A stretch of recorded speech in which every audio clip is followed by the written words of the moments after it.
Hi friends, എല്ലാവർക്കും നമ്മുടെ കുഞ്ഞു വീഡിയോയിലേക്ക് സ്വാഗതം. ഇന്ന് ഞാൻ ഉണ്ടാക്കുന്ന നല്ല സോഫ്റ്റ് പഞ്ഞി പോലുള്ള അപ്പത്തിൻ്റെ റെസിപ്പിയാണ്. ഇതിൽ ബേക്കിംഗ് സോഡയോ ഈസ്റ്റോ ഒന്നും ചേർക്കുന്നില്ല. നല്ല സോഫ്റ്റ് ആയിട്ടുള്ള അപ്പം ചുട്ടെടുക്കാം. അതിനായി 2 കപ്പ് പച്ചരി, 1 ടേബിൾ സ്പൂൺ ഉലുവ നല്ലപോലെ കഴുകി നല്ല വെള്ളമൊഴിച്ച് കുതിർക്കാൻ വെക്കണം.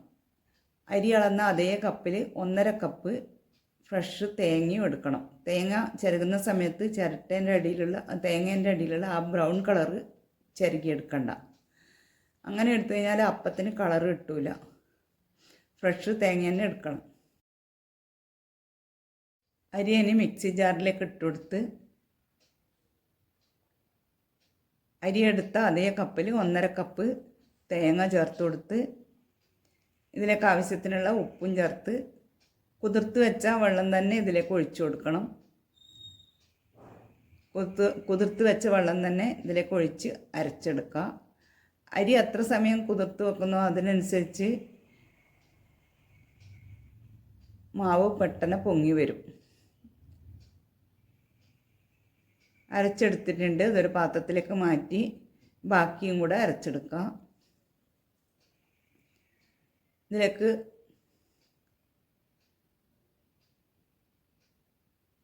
ഇതിലേക്ക് അരിയെടുത്ത അതേ കപ്പിൽ 3/4 കപ്പ് ചോറെടുക്കണം. വെള്ള അരിയുടെ ചോറ് തന്നെ എടുക്കണം. അങ്ങനെ ആകുമ്പം അപ്പം നല്ല കളർ ഉണ്ടാവുള്ളൂ. വെള്ള അരിയുടെ ചോറ് 3/4 കപ്പ് ഇതിലേക്ക് ചേർത്ത് കൊടുത്ത് കുതിർത്ത് വെച്ച വെള്ളം തന്നെ ഒഴിച്ച് അരച്ചെടുക്കണം.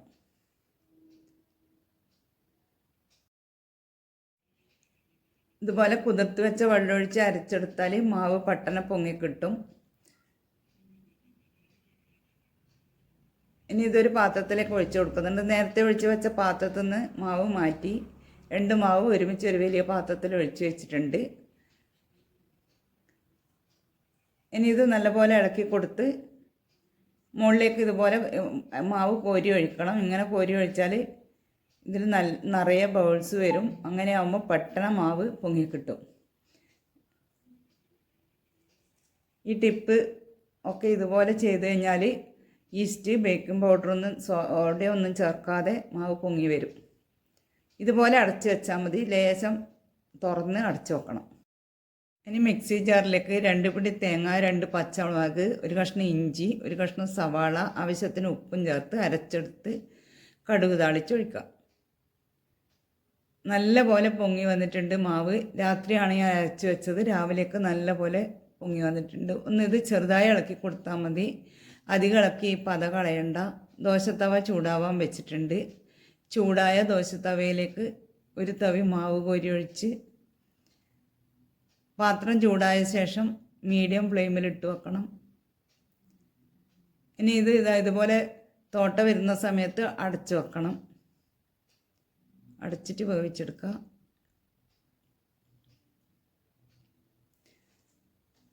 നല്ലപോലെ വെന്ത് വന്നിട്ടുണ്ട്. ഇനി ഇത് നമുക്ക് എടുക്കാം. മറിച്ചിടേണ്ട ആവശ്യമൊന്നുമില്ല. നല്ലപോലെ വെന്തിട്ടുണ്ട്. ഇനി എണ്ണ വേണ്ടാത്തവർക്ക് നോൺ സ്റ്റിക്ക് പാനിൽ എണ്ണയില്ലാതെ ചുട്ടെടുക്കാം. ദോശത്തവയിൽ എണ്ണയില്ലാതെ ചുട്ടെടുക്കാൻ പ്രയാസമാണ്. ഇത് അടച്ചു വെച്ച് നമുക്ക് എല്ലാ മാവും ഇതുപോലെ ആവശ്യത്തിന് ചുട്ടെടുക്കാം. ഇത് വെന്ത് വന്നിട്ടുണ്ട്. ഇനി നമുക്ക് വാങ്ങാം. നല്ല സോഫ്റ്റ് പഞ്ഞി പോലത്തെ പൂ പോലത്തെ അപ്പം റെഡിയായി. എല്ലാം ഇതുപോലെ ചുട്ടെടുത്തിട്ടുണ്ട്.